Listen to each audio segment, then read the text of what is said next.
Our next speakers are Haroon and Maryam. They're over in Pakistan, faithfully preaching and teaching the Bible truths to those around them. And with every chance they get, you will see that they do this in several different ways. And when they saw these Bible truths, they were compelled to give up everything, even their Catholic families, their inheritances, in order to believe and share what they found. They went from being a minority in a Muslim country, as a Christian minority, to being a minority of the minority. Their mission field is anyone who will listen, but it is mainly to the Trinitarian community that is the Christian community over in Pakistan. They have been ridiculed, abused, and even lost jobs because of their belief in the one true God and his human Messiah, Jesus. I do thank all of you who have been praying for our sister Maryam. As you will see, she's feeling much better and she's anxious to get back to ministering. Haroon and Maryam work with several other pastors. They have a church. They do evangelism to other cities. They disciple people. They have Bible classes, and they even have a school for children in their home who would otherwise be out on the street. And as we can see, and as we'll hear, they live their faith and they obey their master without compromise, in spite of hardships and what that could cause to them. I'm going to have to take a brief minute to connect with them on WhatsApp, and then I will bring them up on the screen because their internet is very unstable and we are not able to connect directly on StreamYard. So please don't go anywhere and just give me a minute here to bring them up on WhatsApp.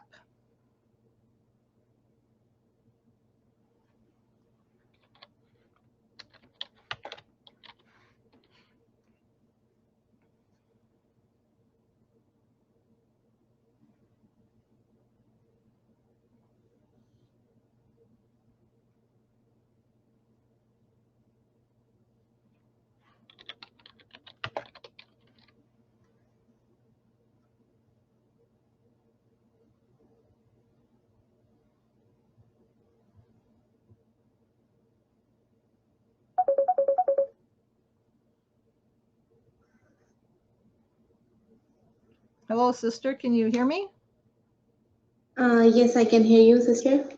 Okay, I will try to bring you up here on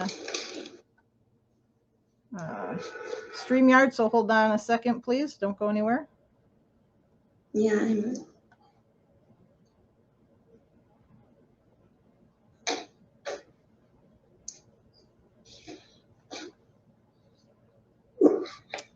Hello? Hello. Hi, sister. Hello, brother. Hello, sister. How are you? We are blessed, thank you, and we're very happy that you'll be able to join us today. And I know you have 4 children, and so Haroon is going to go corral them and take care of them. But we wanted you to meet both Sister Maryam and Pastor Haroon. And maybe before you run off, Pastor Haroon, maybe you could just share a few words about your coming when you came to understand these wonderful truths when you were already working in, I believe, a Catholic ministry. Yeah, thank you very much, sister. And I'm very thankful to God and your conference that you have arranged today. And we are feeling very blessed to share our truth and testimony with you. Sister, well, my history is not legendary, and I will say that we are just a little servant and we are working together and we are working for truth. So how I came into this truth, Maryam will tell you, because her English is very exceptional and very good, because it would be quite difficult for me to tell you each and everything, and especially yet my children, the last one is crying a lot, so I left him over here.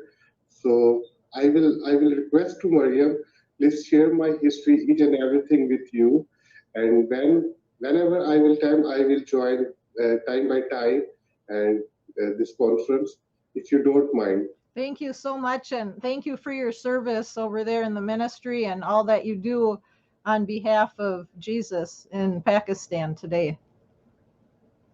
Thank you very much, sister. Thank you. Okay, we'll see you later. Hello, Sister Maryam. Hello, everyone. Well, first of all, thank you a lot, Sister Tracy. And well, I am very, very thankful to God that He has brought this time in our lives. And well, I'm thankful to KLG Missions who have arranged the conference and who have given us this time so that we can come in front of people and we can share about ourselves, our history, our testimony, and our work with all the people. So starting from the beginning, let me first tell you about myself, like me and my husband, and I have 4 kids, and we both belong to a Catholic family. In fact, a very strong Catholic family. In fact, my husband's elder brother is a Catholic priest. So we have a lot of people, like whole family, even cousins and everything, they all are Catholics. Only we two have come in this faith. And how we came in this faith, it's like that in almost 2015, my husband, he decided to do work for God, right, as a God servant. But obviously he was married, so he couldn't go to the Catholic Church. So he decided to join some of the ministry where he can become a pastor. So he joined Abundant Ministries in Lahore, Pakistan, which is one of the very famous Trinitarian ministry. And he started doing the seminary over there. And while he was doing the seminary, he had some questions in his mind, but at that time he didn't share it with the people or with anyone. But in 2018, in January 2018, when he got ordained as a pastor, so I asked him one day, like after getting ordained, 2 months after that, I just asked him one day that why you are not doing your pastor work, like others are also doing who got ordained with you, so why you are not doing that? He just said that, Maryam, I want to share some things with you, and I'm a bit confused about these things, so I want to share. I said, okay, just share it with me. So he said that in my seminary also, and even now after getting ordained, I have some very strong questions from the Bible. Because whatever we have been learning from our childhood in the churches and from the priest and all, that is totally different from what it is actually written in the Bible. So I said, what is that? He shared some of the verses with me, and he said that the thing that I'm going to tell you now, that is a very, very different and very difficult thing to accept. I said, I'm okay with that, just let me know. So he said that that Bible says Jesus is not God and God is only one. First of all, I got very shocked about this thing, and I said that why you are saying this? Like, we have been practicing all these things the whole life, and now you are just suddenly saying Jesus is not God. He said, I'm right, because there is no concept of Trinity in Pakistan, in the Bible. So he said that, okay, you are yourself educated and you can read the Bible and all. Just go through the verses that I tell you, and we will talk about these verses later. So he shared some of the verses like Mark 10:17 and John 17:3, and there were other also many, many verses he shared with me. I started reading those verses again the way he told me to read. When I read those, I said, yes, you are right. Jesus is not God, and there is no concept of Trinity in the Bible. Then we started searching this thing in through the internet, that how it came, these things. But before doing that, we were actually very confused because we were not sure that whether other people also believe in this thing. Because when we started telling this to people and asking, so we got a very, very terrible response from the people. And we couldn't find any ministry or any person with this faith in Pakistan. So we got a bit confused that whether we should go in this thing or we should leave or what is the truth. So we started searching it through the internet. And finally, we started getting different people who also believed the same thing, that Jesus is not God and he's Messiah.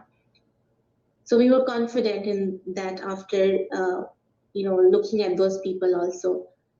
So we decided that we will openly proclaim this thing in the family and all over, and then we'll start working on this thing. So we told this thing in our family that we have this belief. So as I told you earlier, that my husband's elder brother is a Catholic priest. So we had a lot of problem in the house, when we said this thing. But we still said that we are okay with that because we will not leave the truth now. We have to continue doing that. So my husband, he just resigned from the ministry from where he got ordained. He told them also that this is not the truth what you are preaching. So I will not continue anymore with you. So I have to leave that thing. So he did that. The other thing that he shared with me is that he said that when we will tell this to the people that Jesus is not God, we will have to face a lot of problems because Satan is going to attack a lot on us. Mm-hmm. So this is what actually happened. We had a very bad family disconnection, social disconnection, and everything everything was just lost, I would say. We had a good business that we were running, but when we started saying that, because we were running a school, before he started becoming a pastor, so we were running a school, and that was in a very, very good condition. And we had a lot of Christian students with us.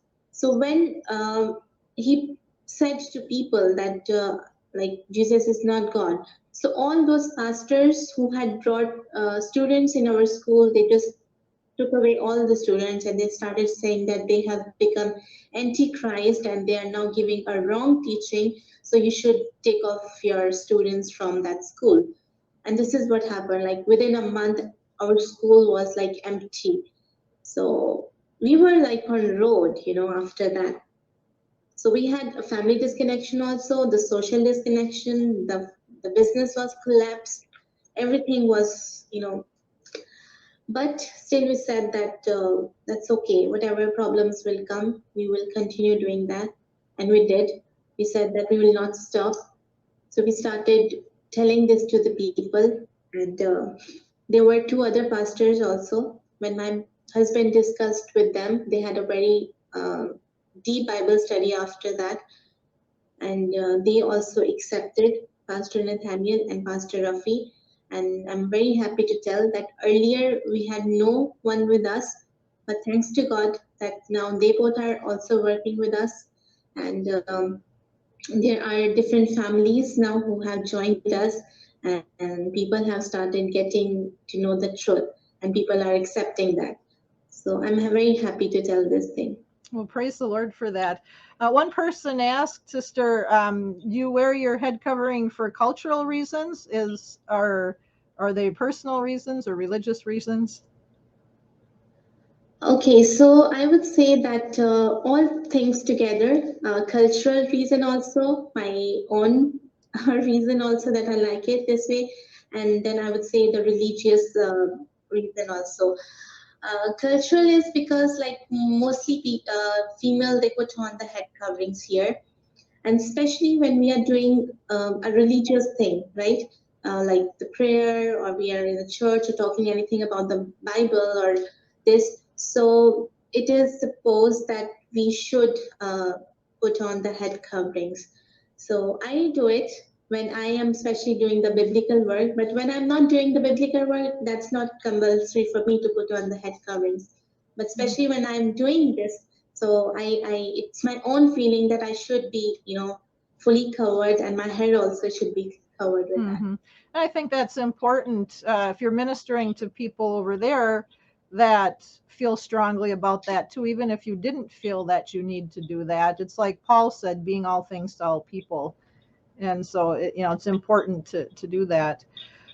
You mentioned you had a school before, and I know now you have a school in your home that with some children you've said from the streets. That could you tell us a little bit why maybe some of those children can't go to, say, a public school there in your town, and why they're on the streets during the day?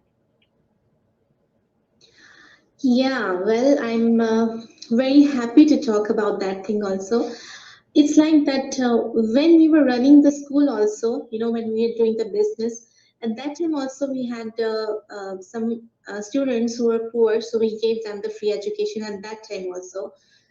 But after, like everything, when we lost everything, so in this, when I came in the preaching side, so I asked my husband that I can see many children around, who are always roaming around in the streets, and they are getting involved in the criminal activities. And the biggest problem that we are having now in Pakistan is a sexual abuse. Every time you can listen in the news that sometimes the girls are being abused sexually, the boys and all. So I asked my husband that I feel that we should give them a free education, because the problem is that most of the Christians in Pakistan, they are illiterate, they're not educated, and they are doing the cleaning jobs. So to fulfill all the expenditures, both husband and wife, they're out on the work, and when the parents are out, the children, they come out of their houses and they just roam around, like in the streets. Mm-hmm. So I said that it's better when their parents are at work, we should engage those students with us. So I asked their parents that why you're not sending your children to school. So they said that we cannot afford the fees, because mostly the families, they have like 4 kids, 5 kids, 6 kids. So they said that we cannot afford, because we can only do the rents and bills, and we can only provide the food, but we cannot provide them the education. And why it is so? Because many people, when I am doing this work, and when I'm uploading the videos and pictures and I'm sharing this work with people, I always get one question, that why education is not free in Pakistan. So I want to make this thing clear, that in the government setup, education is free for the students, but the majority seats are given to the Muslim students, and very less are left for the Christians. And mostly it happens that Christians don't get admission in the government setup. So then they have to go to the other schools, to get the education. And the fees are very high in the private setup. So that's why they don't send. But there are Muslim students also, who are there. Well, they are less who like to go to school, but they cannot because of the less resources. But I wanted to give education especially to those little kids, in the Christian families. So I took this up charge and I said that I will do that. And I'm happy to tell you all that earlier, when I started this 1 year back, I had few students. I had nothing, just one room of my house, and I used to give them education on that room, just on the sitting on a carpet and all. But thanks to God, now I have almost 40 students with me now, and there are others also who want to join, but I don't have enough space now actually, because I have just one room, so I call them alternative days, just to cover all the 40 children together. So I'm very happy to tell you about this thing. Well, And thank thanks you. to God that He's increasing this work. Yes, and on the website page, kogmissions.com/Pakistan, we have a little bit of information on that. And Miriam just sent me some pictures today of the students, and I'll get those put up after the conference that you can see them as well. Before we go on, we have one question here from someone watching, and they would like to know how it is to be a Christian in Pakistan, since the official religion is Islam. And can you show that you are a Christian in public? Oh, well, that's a very interesting question. Well, let me just tell you about the religious atmosphere of Pakistan. So that's right, the majority of the population is Muslim. The whole atmosphere is Islam and all. But there are different communities, like in minorities, if we see that there are Christians also, then we have Hindus and Sikhs also, Parsis also in Pakistan, but they are in very few number. But if we talk about the minorities, then the Christians are in majority. So while talking about the Christians only, the most of them are Catholics, the Trinitarians. But yes, we can tell people, we are free to tell people that we are Christians, and people, even the Muslims know about us that we are Christians, and we are free to do our own religious activities openly. They don't do anything to that. We are by law we are allowed to do that, but we are not allowed by law to preach Muslims. It's just with a mutual understanding we can give them some biblical knowledge. If we know somebody personally and he wants or she wants to listen about Bible and want to learn, we can do, but we cannot openly preach to any Muslim. That's not allowed. So, but being Christian, we can tell them easily that yes, we are Christians, and they don't create a lot of problems. But there are some areas in Pakistan where there are Muslims who create a lot of problems for the Christians. But at the majority sector, I would say that they relieve us. They say that okay, you can continue your work. Mm-hmm. Well, and I think even you said that where we get our booklets printed, it's a Muslim business that's doing the printing of our booklets as well. Yeah, that's right. That's the Muslim person who is doing that, and because we don't really get Christians working, a lot in this field, but he did that, and he was actually happy to see the booklets, and he asked me that if you can give me some of the booklets so I can also read both books. So I've given him also the booklets, and he was saying that you have written a good material over there. And so, Maryam, you have a church that I think meets in your house as well. Is that correct? Yes, that's right. The pictures that I've shared of the school, that is the same room that I'm using for the fellowship also. The 5 days I use it for school, and the other 2 days I use it for the meetings, for the church service. I do, as I told you before also, that I have 2 other pastors working with us. So we have distributed our work. Okay. What we do is that I deal with the children and with the women and with the youngsters also. I conduct meetings with the women, and Pastor Rafi, Pastor Nathaniel, and Pastor Haroon, they both go out on the missionary work, like door-to-door visits, and they also, whenever they get the chance to talk to any Muslim, they also do that. And the pastors, they also help out some with the school as well, right? With the teaching? Yeah, they do, but not really, because they are engaged in that activity. So I am just only running school by myself, and sometimes my husband's help me in that. Okay. And then you also have classes for people who want to learn more about the Bible. So especially now, since you've been giving the booklets out, you have more interest in studying the Bible. So how do you do that, and what are those classes, what are they like? Oh yeah, but let me first share with the people the booklets that I have. So this was the first booklet that I got. Who is Jesus? This is all written in Urdu, translation in the Urdu.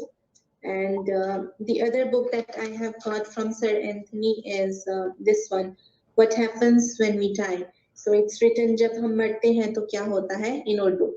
So this is again the book in Urdu. So we are getting a very, very good and positive response with the booklets, especially this one, Who is Jesus? Because when we tell people that we we don't believe Jesus is God, Jesus is Messiah. So when they ask us that, how do you say this, where it is written in the Bible? So what we do is we just give them this booklet, and we say that everything is written in the book. All the topics, all the verses are covered in this book. You can read these books by yourself, and then you can learn better. So I conduct meetings with the youngsters at my home, and with the women, and with them we share these books.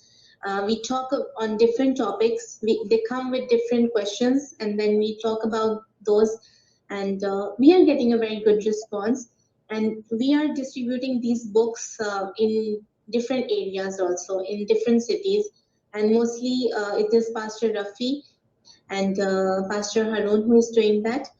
And here I would like to share about another person that has joined us, and I have taken the interview also, like the testimony. He is an old person. He is a journalist basically, and he was a very strong Catholic speaker also. But now, after we have talked to him and after we preached him, he has joined us also. And now he is working with us, and he is also distributing these books to the people. So I'm very happy to tell about him also, that we have got another person who is working with us. And praise the Lord for that. And I know we've printed, we usually print 200 of each books or so when we do a printing. And I believe we've already printed the Who is Jesus booklets, I think 3 or 4 times now, haven't we? I think 3 times. That's right. And then we just printed What Happens When You Die. And so for those of you listening, this is not a one-time donation or a one-time ministry need. They are continually working with people. When people read them and they share with other people and then they want it, or they read the Who is Jesus and they say, what more do you have? We want to hear more.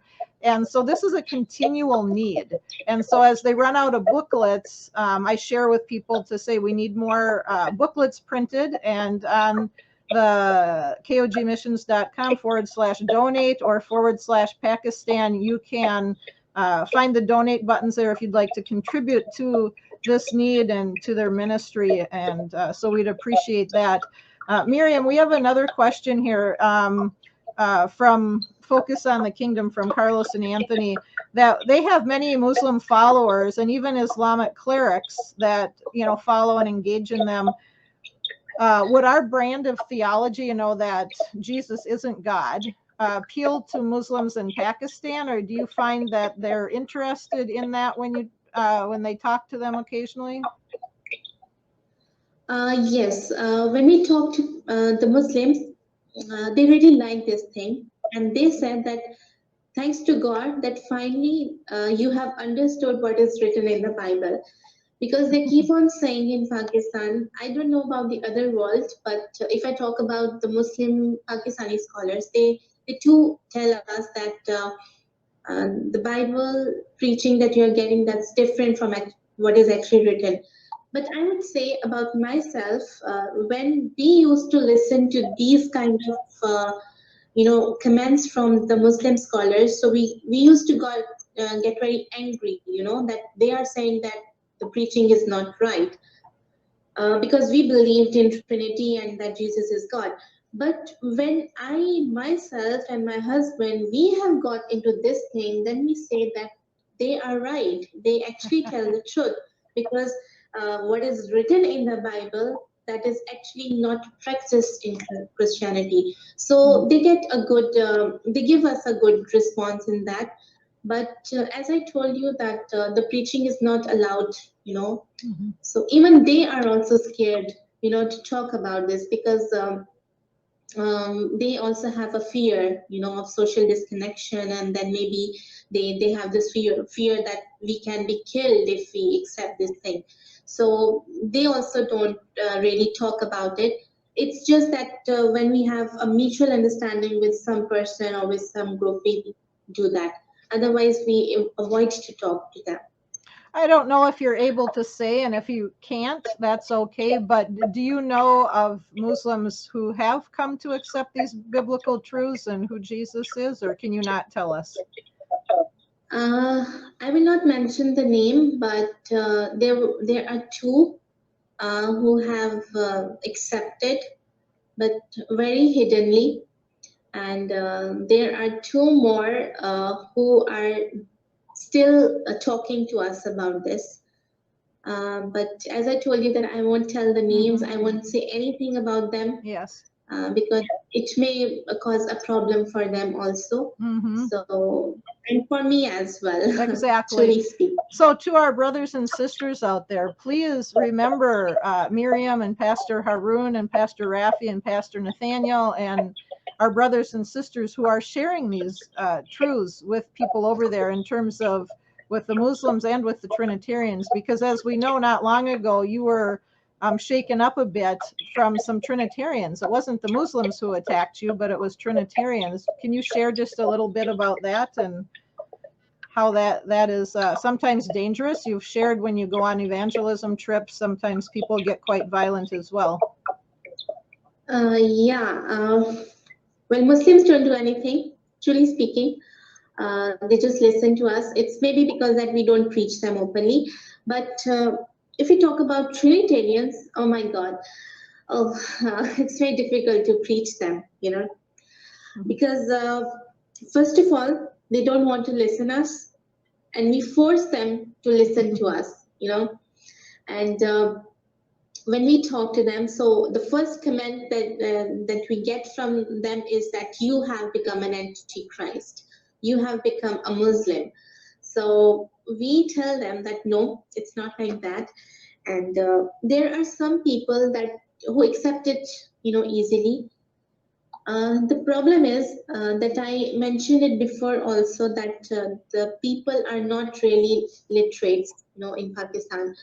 Especially if we talk about the old age people and the middle aged also, they are not educated. They cannot read Bible by themselves, So when we talk to those people, it becomes very difficult to preach because they cannot proofread, or witness whatever we say, whatever we tell them.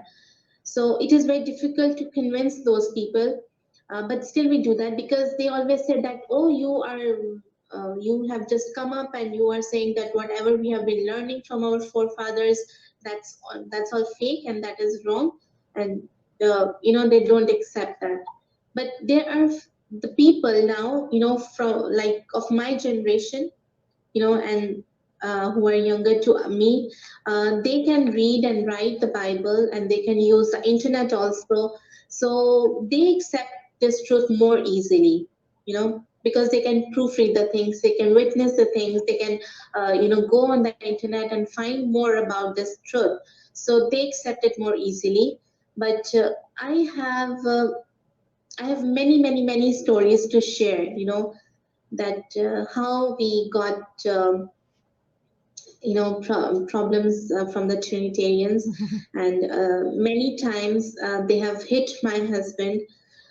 They have hit many times Pastor Rafi also, and because they say that you are taking away people from our churches, you are putting wrong thing in their minds, you are giving a wrong picture of the Bible. So they just do that. And even I have experienced a very bad thing, while preaching the Trinitarians. Being a female, I have faced a lot of problems, but still we say that we'll continue doing that because we cannot stop the work of God. We have to spread this faith. Amen to that. And I know you and the pastors over there do a lot of ministry online as well, putting videos out and things like that. Do you get much response from people in Pakistan? I know you've got response from even people over here in America. I spoke with one man that you put me in touch with. Let me tell you that after listening to our videos, because I do my videos mostly in English, it's because that we want to give message to the whole world. But my husband and Pastor Rafi, they make the videos in Urdu, and there are many people from Pakistan who have contacted us after listening to our videos and lectures, and they said that we were already in this faith, like we already we had this thing in our mind that what is written in the Bible, that's actually not practiced, but we didn't have any platform in which we can go and we can talk about this thing. And then they also said that we had also an issue of social disconnection and family disconnection. So they said that we have we hide this thing from the people. But now when we see you people, like you are openly proclaiming this thing, you are openly telling people, you are ministering the people.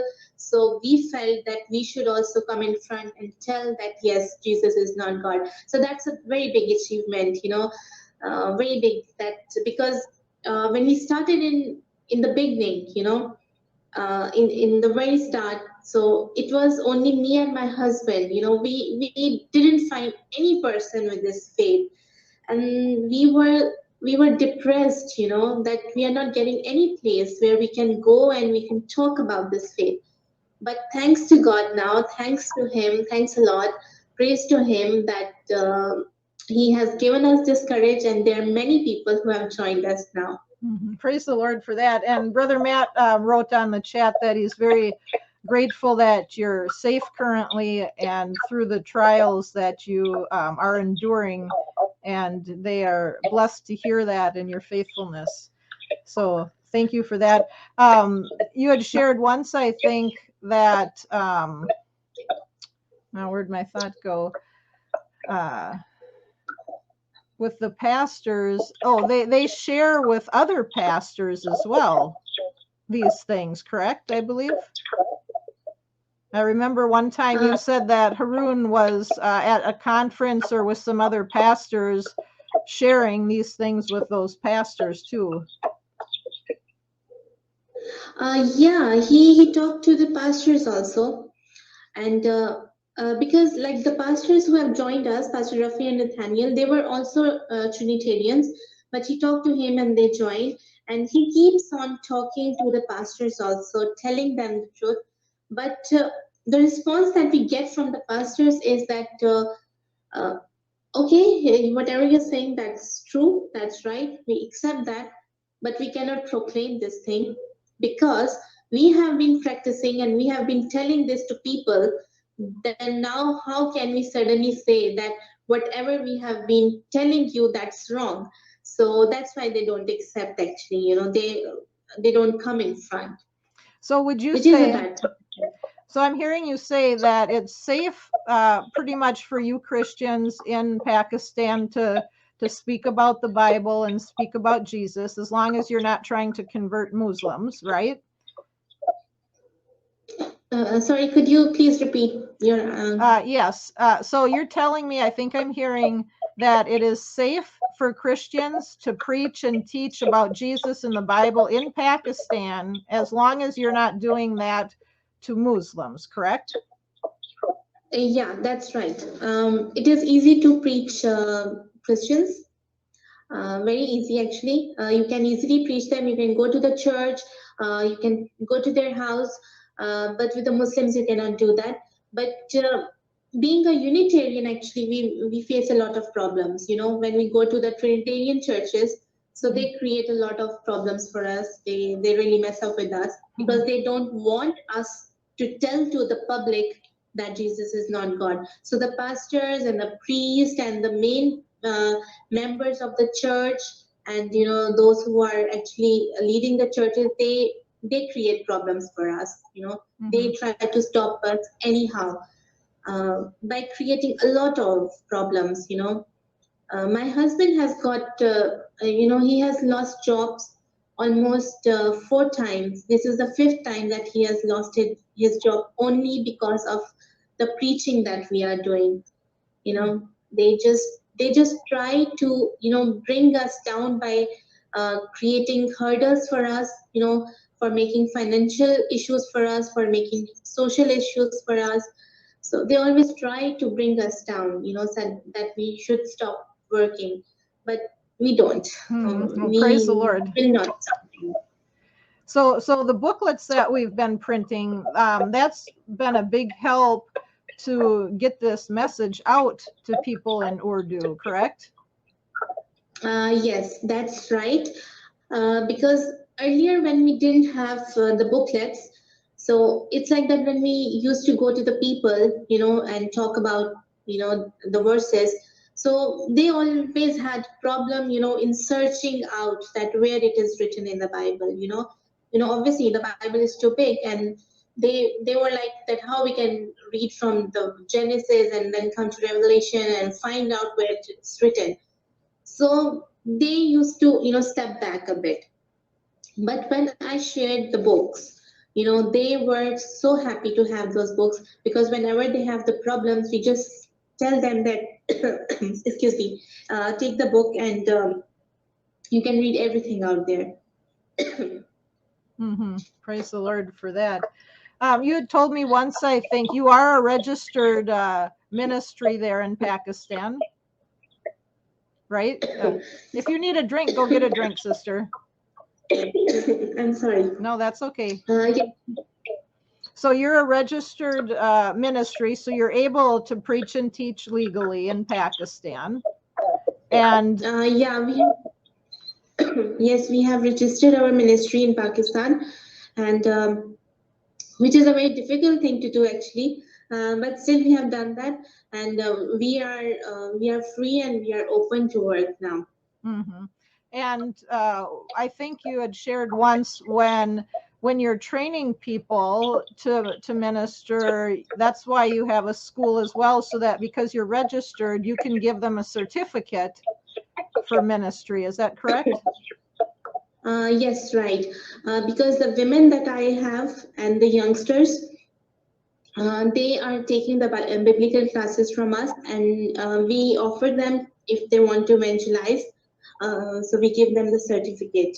I'm sorry. No, do you need some water? You can get some. That's okay. Okay. It's just that we had a viral, so I already had a bad cough. That's why. Yeah, I'm glad you're feeling better. A couple people have written, thank you so much for your ministry, and that you are in their prayers, and that you and your husband are such an encouragement to everybody. And I would agree with that. So in your ministry, Maryam, obviously there are financial needs. We need to raise money to print the booklets because they're not going to print those for free. You do traveling. When you travel, could you talk a little bit about the evangelism traveling you do, what that entails? Like, you take a bus, a car, how far do you go to other cities, and what do you do when you're out doing that? Yes, that's right. Because when we have to go out in different cities, we always have a problem with the traveling expenditure.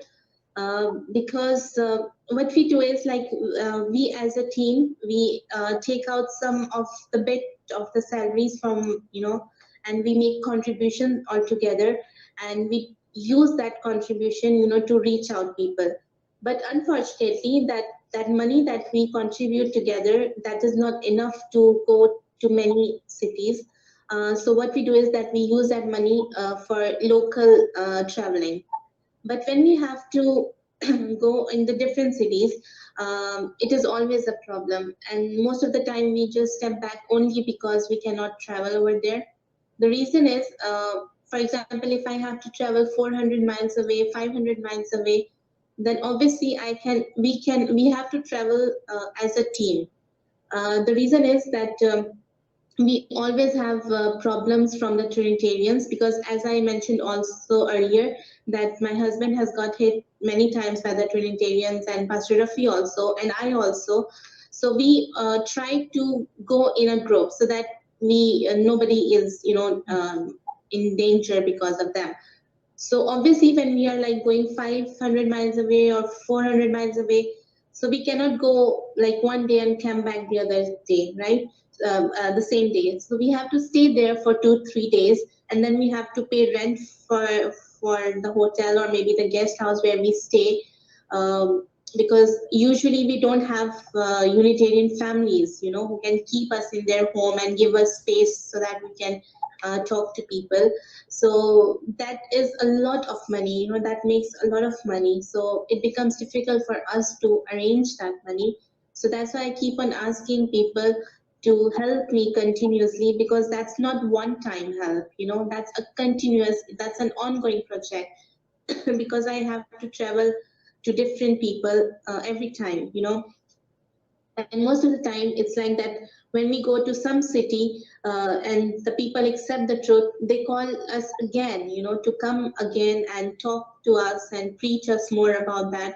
So when we have to go back again to them, we still have a problem, because traveling is a big issue for us. And if the people who are listening to me, I just want all of you to please think about this, to give me a regular, you know, expense to cover, the traveling expenditure, because that's a big issue for me. I try to reach out people through the videos, but there are many people, as I told you, the people are illiterate. There are remote areas where there is no internet facility. Mostly people don't even have the phones, the mobiles. So I want to reach those people also. I want to tell them the truth also.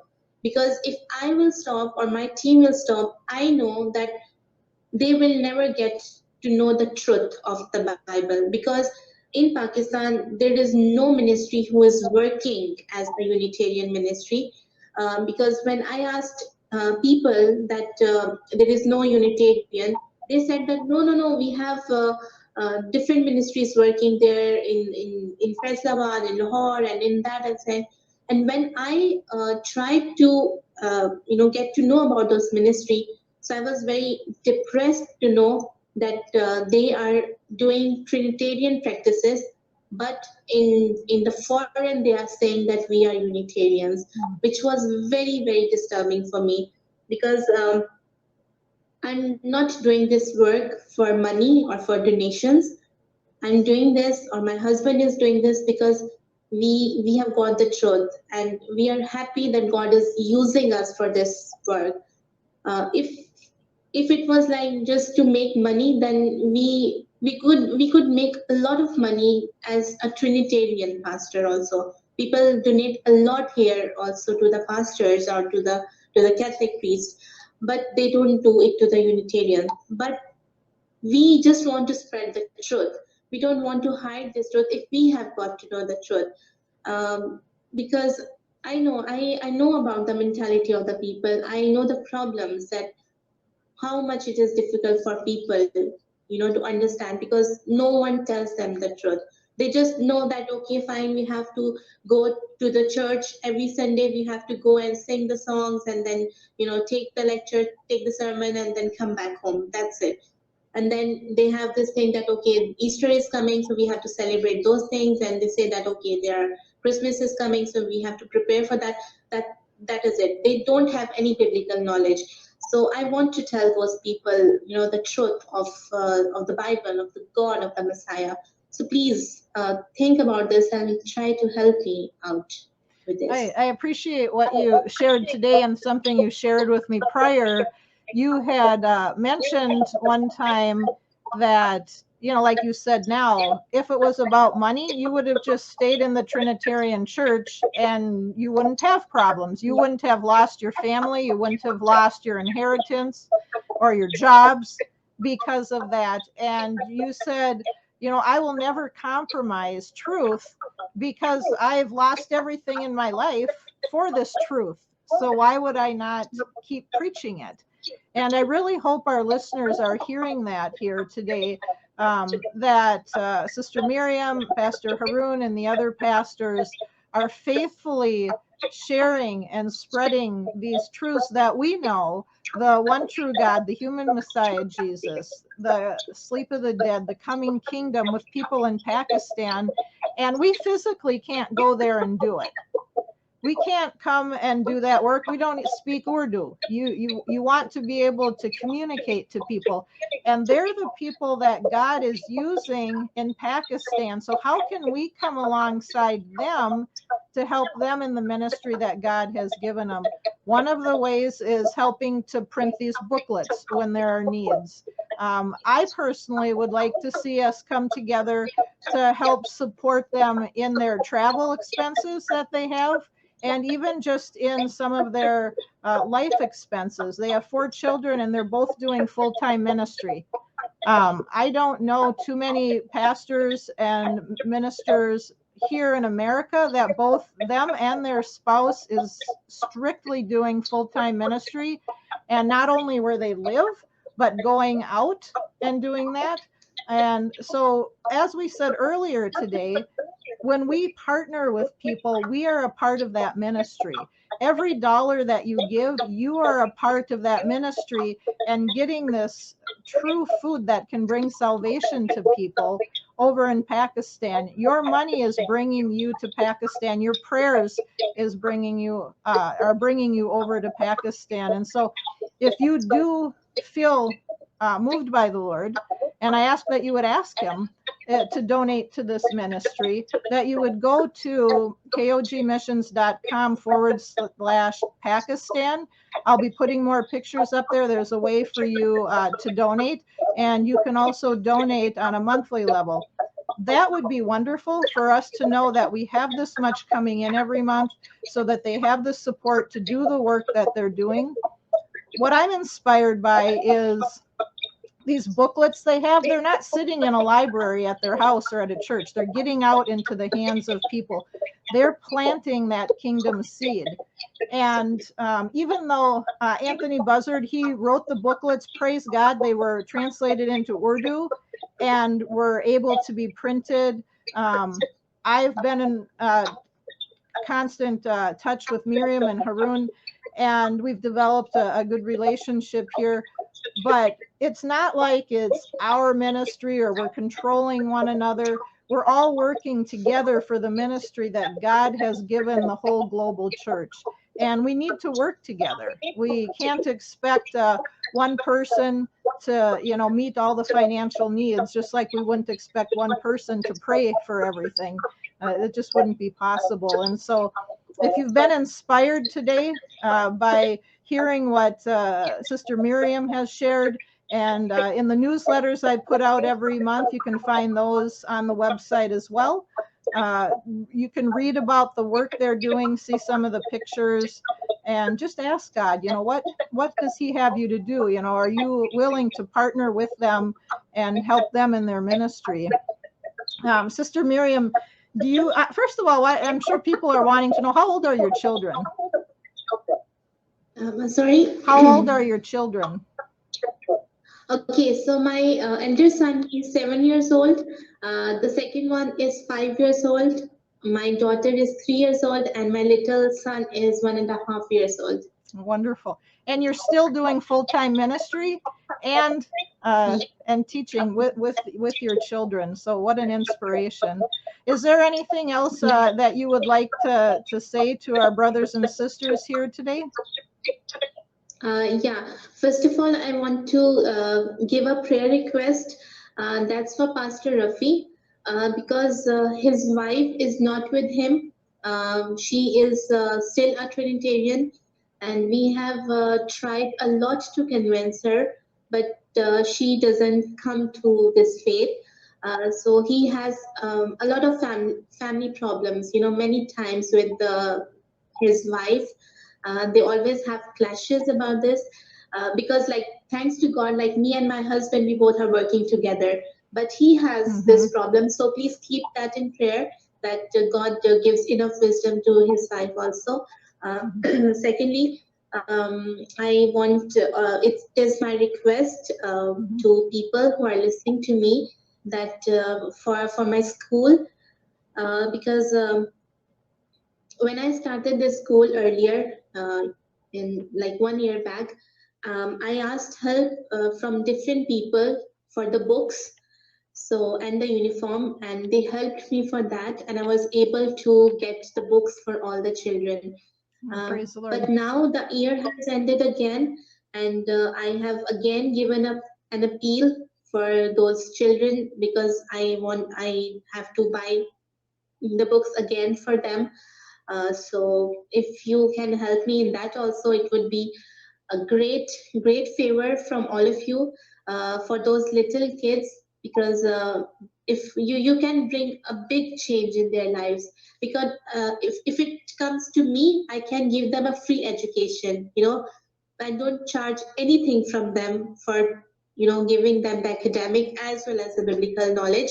But getting books, buying books, that's a necessary thing. So please, if you could do that. And if I talk about the uniforms, why I need uniforms for the children, it's because that they all come from different families, and they don't have enough clothes to wear.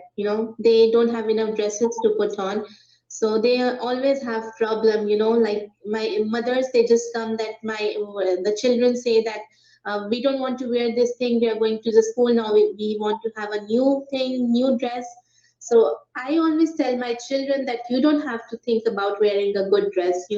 Whatever, however you come, that's fine, you look good in that.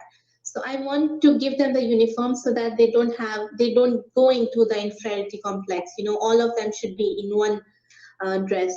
So this is why I want the uniform.